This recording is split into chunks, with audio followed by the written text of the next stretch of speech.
Role of women and youth in agribusiness in Kenya. How can we have more people getting into agriculture?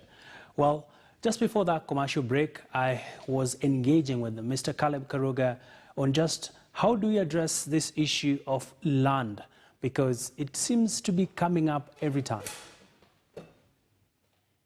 Yes, Abby, land is a very emotive subject in Kenya, and like I think Sadio had mentioned, that access to land, especially for women, is very difficult.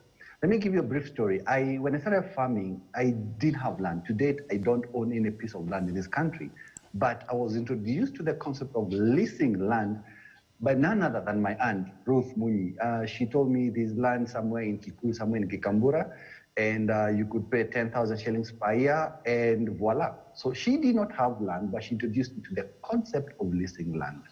So, and Sadia said something very important. She said that land, we still live in a very patriarchal system. So the man owns the land.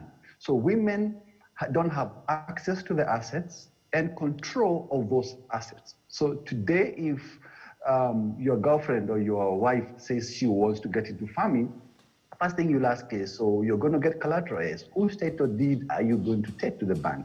Whose logbook are you going to take to the bank? So both women and youth will find it a bit difficult for them to get money from a bank to lease, rather to buy land. I'm of the opinion that we should now move the narrative from land ownership to leasing of land. And there's a lot of idle land all over. There are people who are looking for people that they can lease the land to. But besides just leasing land or owning the land, we need to look at agriculture beyond production. Because we tell young people get into farming, you get a djembe, plant a seed, and we have to look at what are the other opportunities available in the agriculture value chain. And one of them, I had a conversation with a gentleman who is a web designer. It's called Ignatius Ngochi. And I was asking him, now that you're a web designer, what are you doing in the space of agriculture? And for him, was like, well, I'm just a web designer. I told him, exactly.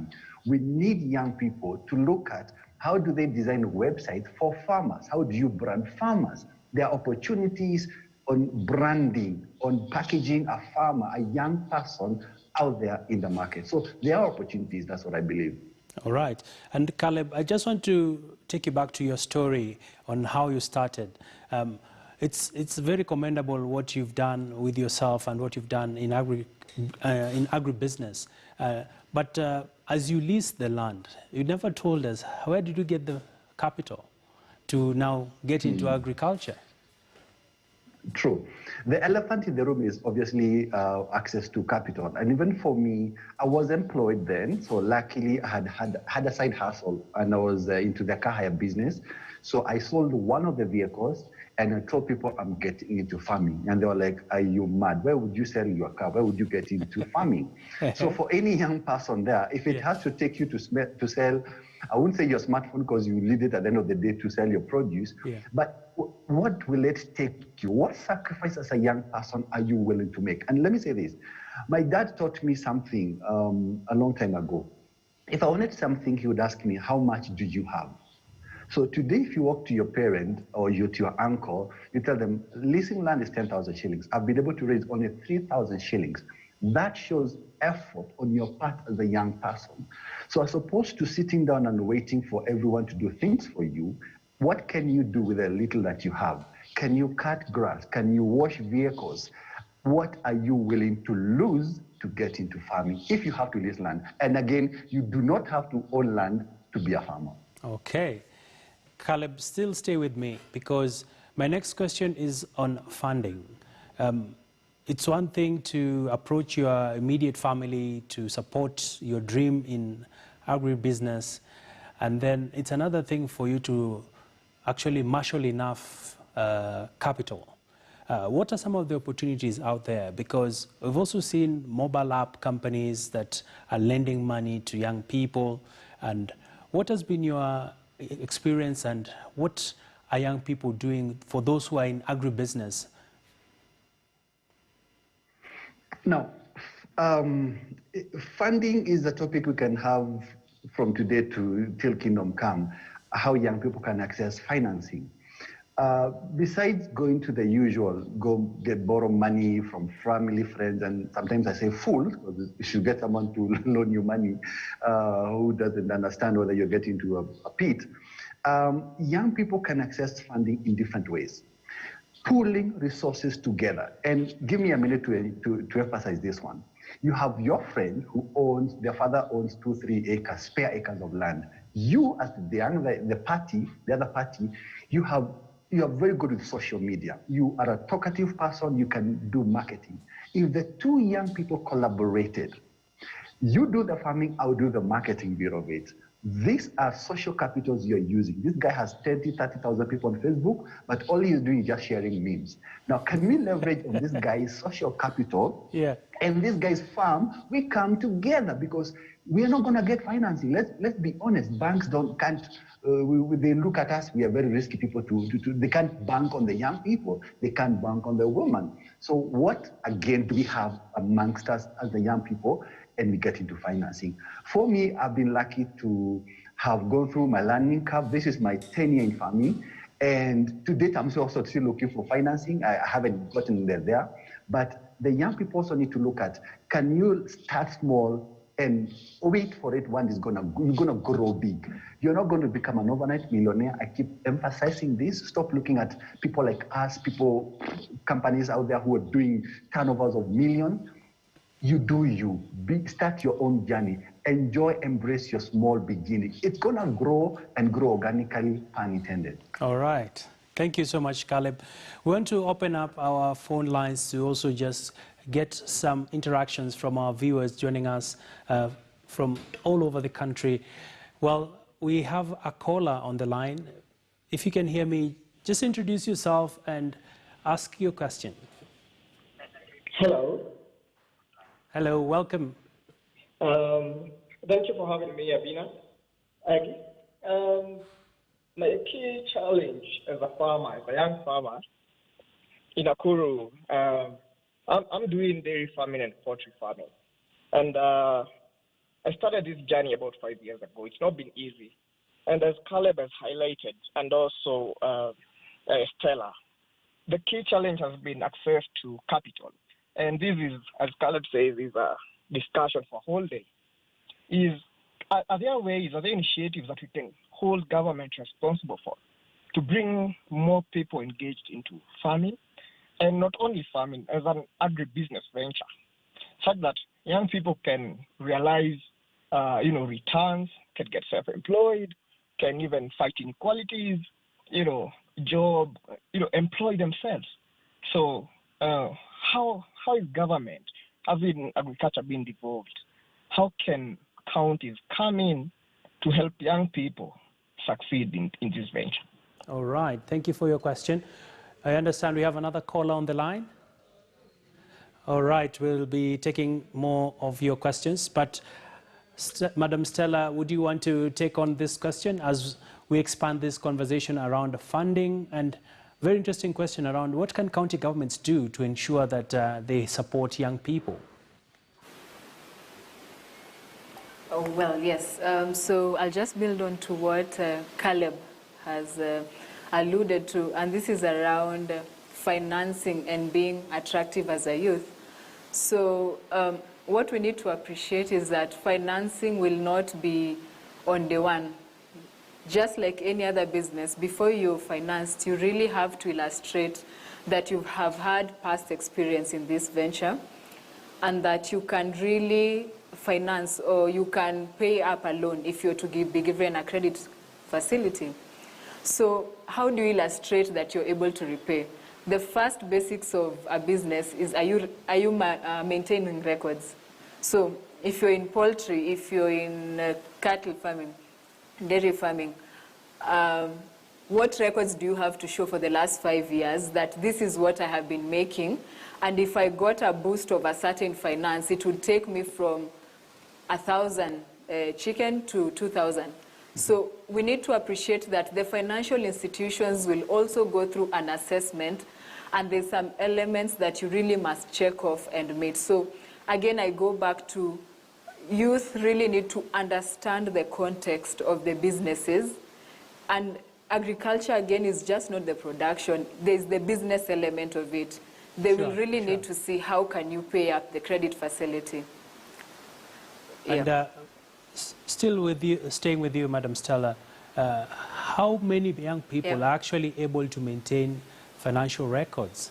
It's one thing to ask of them to be able to handle this, but how do we also empower them to be financially literate? Yeah, so like how we do it in our agri-services program at Syngenta Foundation is we really simplify the understanding of business. You know, there's big use of terms like business plans that really throw off the youth or the women. So it is making the business plan understood at the youth level or at the woman level. So what does a business plan have? First of all, you have to illustrate where will your revenues come from? So what will you sell? How often will you sell? Who are your customers? It's in the simplicity of how you understand it. Then what are your adjacent expenses as you're selling? What raw material will you use? What is your eventual profit? So what we really encourage our youth is to really not get it in the difficult explanation it may be portrayed, but to understand it in the simplest form, that you really need to record your daily transactions of what I sold today, what I spent on today, and to sort of do an analysis at the end of the month. So where am I? Am I making profits or losses?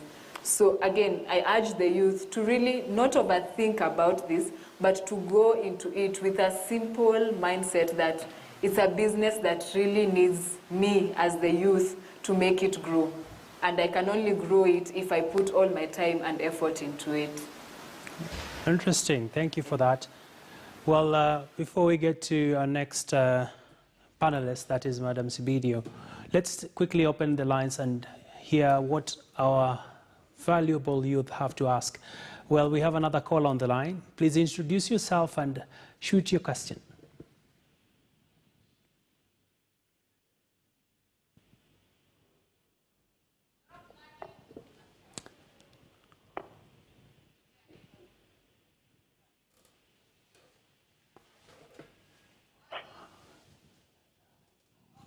Can you hear me, Ruth? All right, we'll be getting back to that. But let me take it back to one of our panelists there, Madam Sibidio. What are some of the opportunities for funding when it comes to supporting the youth and the women in agribusiness in Africa?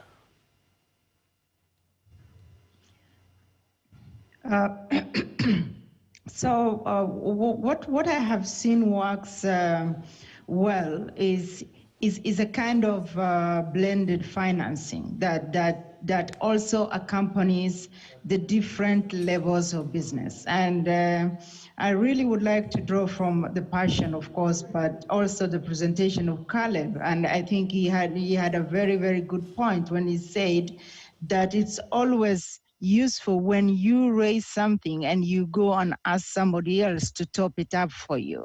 So the whole notion of matching, matching investment capital, like for example, you say, I have this amount, can I also then get this amount either from a relative or from a donor facility, the grants, a combination of grants, which is something that, the donor communities have used to sort of spur young people into agriculture.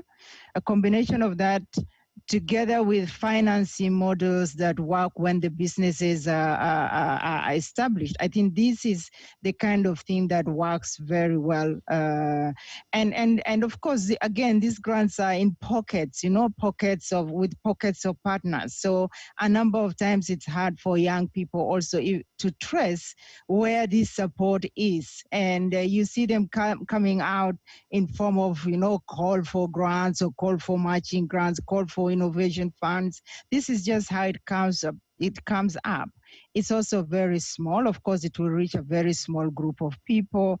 But in the end, that kind of blended financing where you have a bit of grant to start, a bit of matching grant, I would call it, to start off new business ideas, and then to link them to now more commercial type financing. So this is a kind of model that seems to be working fairly well.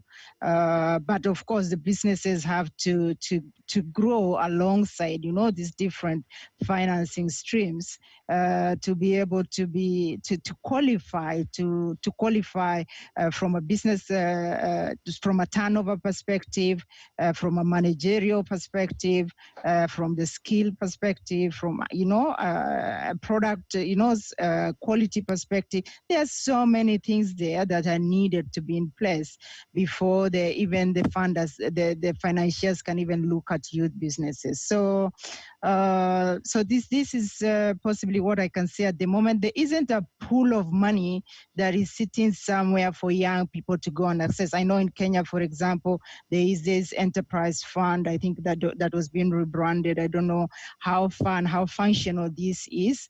But these are the kind of funds that ideally should be used to sort of trigger new ideas of businesses. You see, what is happening also within our agriculture, and I have I'm fortunate enough to sit right now in Holland, for example, and I see what is happening here.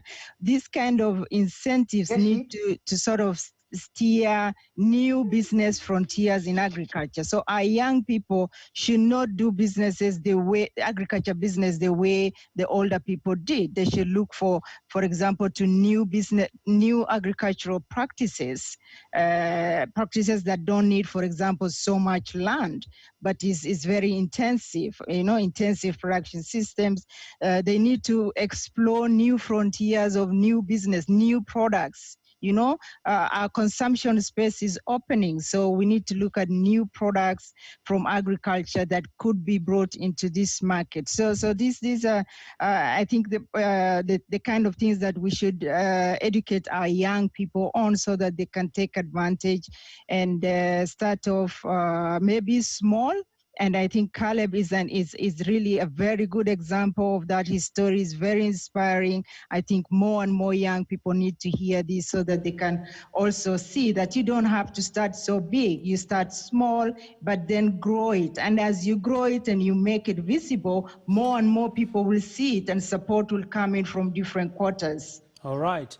And very interesting sentiments there. What I'm picking from you, Madam Sibiedio, is the fact that we need to really look out for opportunities around how can we tap into other facets of agribusiness, not your traditional get a land, do the farming, wait for the rains. We are simply saying we need to have a mind shift. Absolutely, absolutely. And I am telling you, if our ambition is to grow agriculture sector in Africa, ambition is to grow, to reduce poverty, to increase income, to grow wealth, basically to get employment for our young people, for our women. We have to open up the frontiers of what we are doing at the moment. What we are doing at the moment is very old-fashioned, is very conservative, and this is why we are not attracting enough of the young generation, the young energy that we have on the continent. So I think the policy and incentives need to really be channeled towards creating new frontiers of businesses in agriculture. There are lots of products that could be made out of milk, for example. There are so many new products that can be produced on very, very small pieces of land, really intensive agriculture. So, all right. So there is a lot of opportunity that is still unexplored. Thank you. All right, thank you for that. We have another caller on the line joining us from Nakuru. Could you kindly introduce yourself and just pass on your question to one of the panelists? Okay, hello. Hello, welcome to the program. I'm Ruth. I'm calling from Nakuru. That is Moro Sub-County. I work as network manager. Mm-hmm. And question is, okay, in as much as we're interested in getting to business, and we have the capability, but then again there is this problem that we do face as youth, that is on government regulations on businesses. That is, we find that the government, the regulations, the requirements to start a business are a bit not friendly. That is, for example, you needed, maybe you opened up a business today and the government is here waiting for a license for the whole year. So starting that business becomes an issue because of the regulations. So I don't know how that can be done, because this is something that scares up the youth because of that. Too much, and the finances that are needed are too much. Yeah, so I don't know how that can be handled. Truth for your question. Yes. Let me also check out some of the questions we have on our other social media platforms before we can pass them on to our very able panelists. Well, we have some questions already coming in thick and fast on our Slido platform. There's an anonymous viewer saying, great show, we appreciate, thank you for that. Another one is asking, what is the current plan in Asal and Asal areas? I hope I did get that correct. Another comment here from Josek Kwenya saying, I love the topic. We are a registered community-based organization, a platform composed of youth. We want to start hydroponic and urban project in Nakuru town. We are looking for mentors, trainers who will not charge us, and incubators in this process. Kindly recommend. I also have a quick question here on Twitter that I also want to pass it on to our very able panelists. There's a question here from Kendi Perpetual. She's asking, Abby, I have 5 acres and need advice on soil because I am a coffee farmer and I need to change into a different product farming. How do I go about that? Kindly advise. Quite very interesting questions there. Caleb, would you want to take on some of the questions? Yes, I would love. And I'll start with Steve, who had called earlier, and then there was a lady from Nakuru. Their questions are tied more or less, the questions are more or less the same. Now, according to the Malaba Declaration, African governments committed themselves to set aside at least a certain percentage, that was 10% of the national budget towards agriculture. And Kenya was one of the countries during the Malaba Declaration they signed. To date, I think we are at 3-point-something%. It's very sad that the national government is not playing its role in terms of funding, because we say that agriculture is devolved. So some of the funds should be going to that. And especially, and let me make it so simple, everyone's going to understand. When this 10% goes to the national government, then it translates now to the county government. I would want to see a scenario where we have agricultural extension services officers across the country. If we are able to give polio to every child in this country, if we are able to do a census, we knocked on every home, surely we must set aside some money that we can go and knock on every farm and be able to offer agricultural extension services to every farmer across the country. Any government worth its salt should be able to look at the needs of the smallholder farmer, because 80+% of agriculture in Kenya, in Africa, is smallholder driven. We looked at the cesses that people are being charged from one county crossing to another county. I think it's about time that the county governments looked at if it's a young person who is moving their goods from point A to point B. And one caller said that they are actually Stella, who said, one of the panelists said that they are working with people, young people from one county to another. And that's brilliant. I would want to see more inter and intra-county trade. A young person from Marakwet is trading with someone in Mombasa. You have cabbages rotting in the farms in Kinangop, yet the same cabbage is going for 200 shillings back in Mombasa. So these young people, the strength that you have is, one, you have the luxury of youth, you have time on social media. I would want to see county governments sitting these young people in a forum and exposing them to opportunities that they can actually be able to move their produce from their counties to the other regions. Now, table banking, allow me to mention this. We talk about chamas, and table banking has gained ground in this country. But we need to move away from, after we've banked this money, we buy cutlery, we buy hot pots, and whatever people are buying. We need to now to start investing this money in agriculture. And young people, they don't have a problem saving 20 bob a day if they can afford that. So whereas Abby and I could probably do 200 bob a day, a young person can do 20 bob. So how many 20 bobs can these people gather together at the end of the day, at the end of the week? Then they're able to either lease land, they're able to look at, can we buy vegetables from Sabidio, from Stella, then we take it to market, even if they're not going to have land on which to produce. So whatever these young people have, I would want to see a scenario where from the county, from the national government to the county government, to everyone, both state and non-state actors are helping both the girl child and youth in general to have an enabling environment from which they can not only produce safely, can have access to markets, because again, you meet a broker. It's a 50, 60-year-old man who is dictating that today a sack of potatoes is going for 3,000 shillings. And there's nothing this 20-year-old girl can do because broker mesema, barua pani 3,000 shillings. Mm-hmm. Sure. Very, very interesting comments there. We want to go on a quick commercial break, but I'd like to ask my panelists to just note down some of those questions. When we come back, we'll be able to just get you to respond to some of them as we get to another interesting element of discussion here on the program, where we'll be looking at technology in agriculture. How do we see technology impacting on agricultural practices in Africa, and how can the young people be able to be ahead of the pack when it comes to technology and innovation? Don't go too far. We're still here, coming up in a short while. As we strive to realize opportunities that can help women and the youth reap success in agribusiness. Farm Kenya, working to secure your growth.